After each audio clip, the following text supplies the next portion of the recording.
So, this is the new way in which I'm going to share what I do from now on. This is my makraba. My most favorite color is sunflower yellow. You're going to be sitting there. Then make sure you are seeing what I'm seeing. I just want to really quickly show you something that I've been busy with. And that's preparing all my beds here.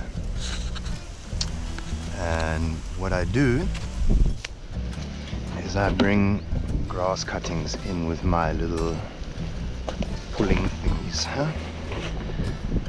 Municipality guys, we're here.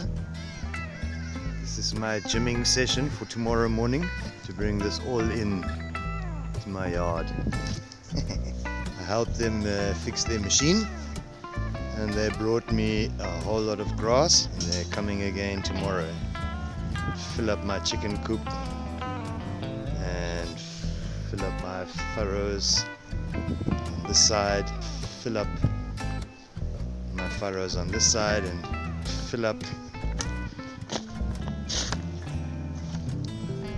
all the trenches. There's about 7 trenches or more.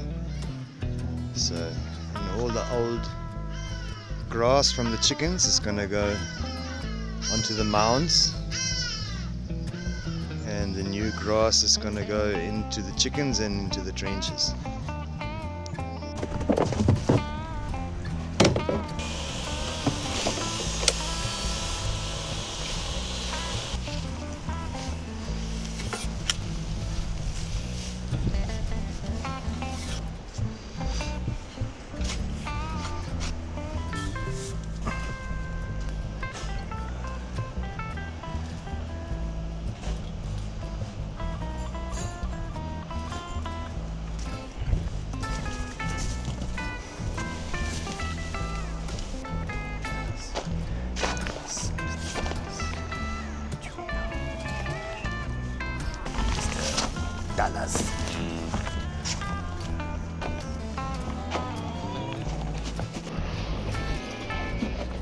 All my trenches are quite deep, and they have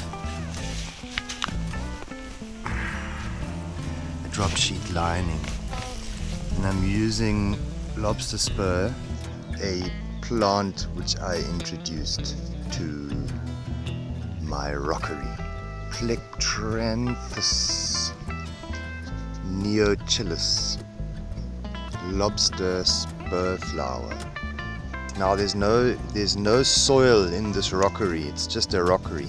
It is quite clear to me that it is absorbing dew and ambient moisture and depositing that down there. And it's growing its roots in the air.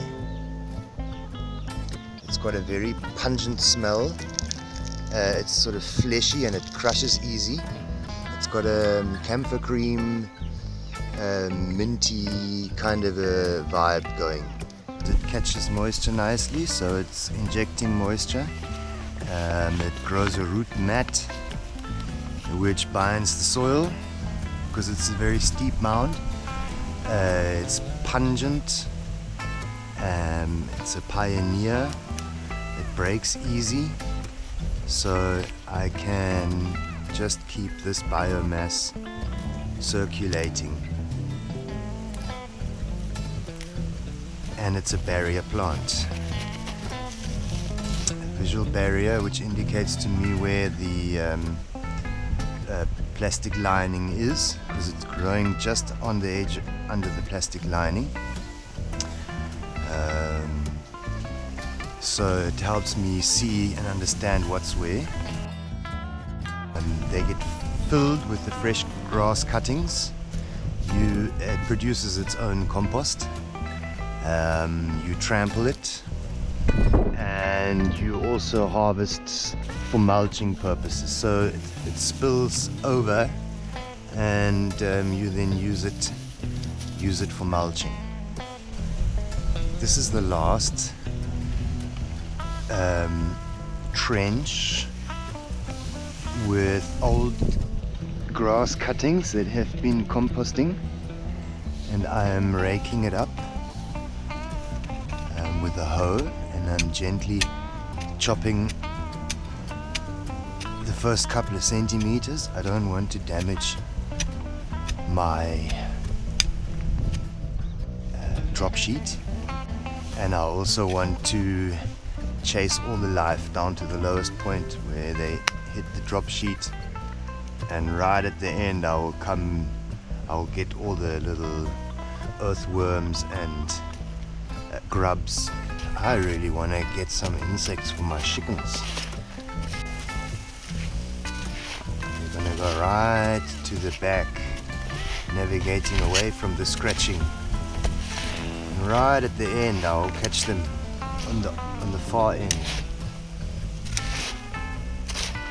When you're busy digging and maneuvering and adding other stuff into the soil, these things tear very sensitive roots. Okay, so I have now finished processing all this compost in the trench. Sifted through all of it. In the back there you will see all the wood, there's all the plastic, and here's all the insect life that I picked out.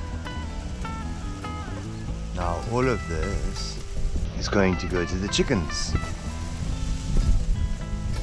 and I seem to have lost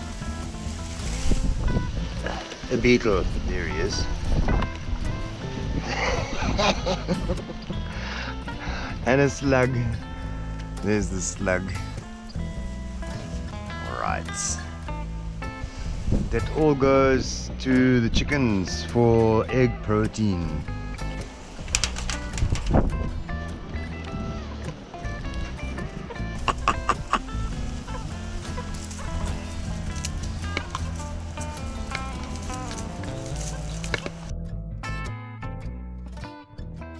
My little seedling nursery, grapes that are coming up.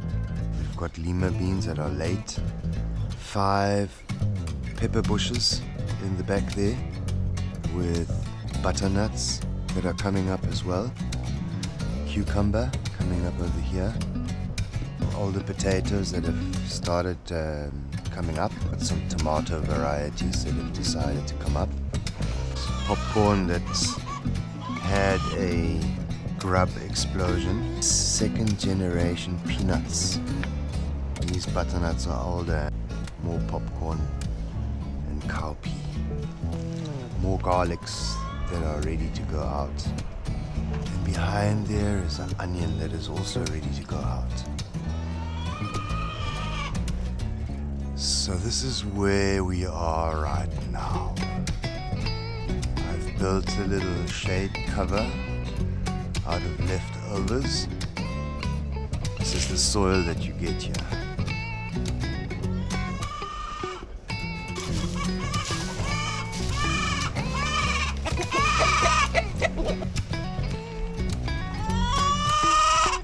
And this is the soil that I'm making.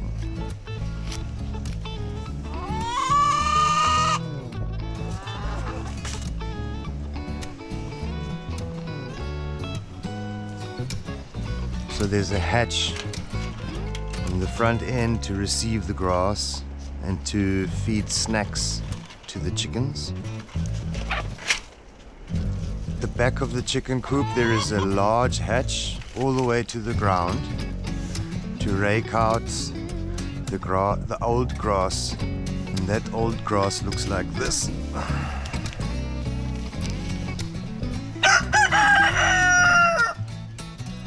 This is old grass that's been pooped in and scratched out. This goes onto the mounds,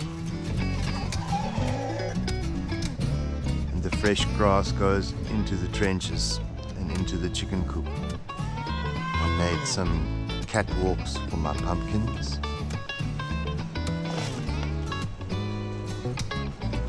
In the beans are busy climbing. Garlic, bush peas, oregano, lima beans, onion,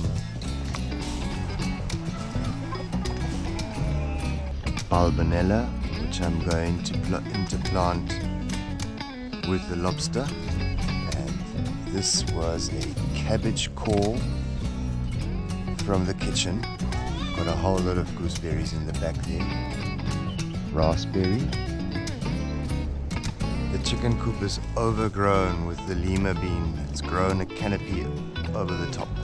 Bulbinella, sugarcane, pelargonium, edible flower, the mulberry and the granadella, especially the granadella, has completely grown closed.